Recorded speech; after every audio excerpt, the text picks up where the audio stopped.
जनसभा के वक्त एक अजीबोगरीब वाकया हुआ, जहां पर एनसी उम्मीदवार शमीम बेगम के पक्ष में एनसी के बड़े बड़े नेता प्रचार करने के लिए पहुंचे।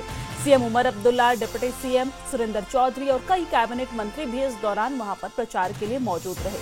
सभी ने अपनी अपनी स्पीच खत्म की, लेकिन जब सीएम उमर अब्दुल्ला स्पीच के लिए पहुंचे तो बीच में ही माइक खराब हो गई। इस दौरान सीएम उमर अब्दुल्ला कई बार माइक ठीक करने की कोशिश करते रहे, लेकिन माइक सही नहीं हुआ और ना ही उनके पास कोई माइक ठीक पहुंचा और ना ही वहां पर माइक ठीक करने के लिए कोई टेक्निकल टीम से भी पहुंचा। काफी देर तक इंतजार करने के बाद सीएम नाराज होकर वापस लौट गए।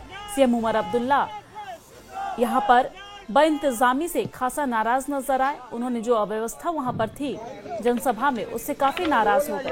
और आपको बता दें कि पावर की बात करने वाले सीएम उमर अब्दुल्ला की सरकार के पास ही पावर डिपार्टमेंट है, जिसकी जनसभा में फजीहत होती हुई नजर आई।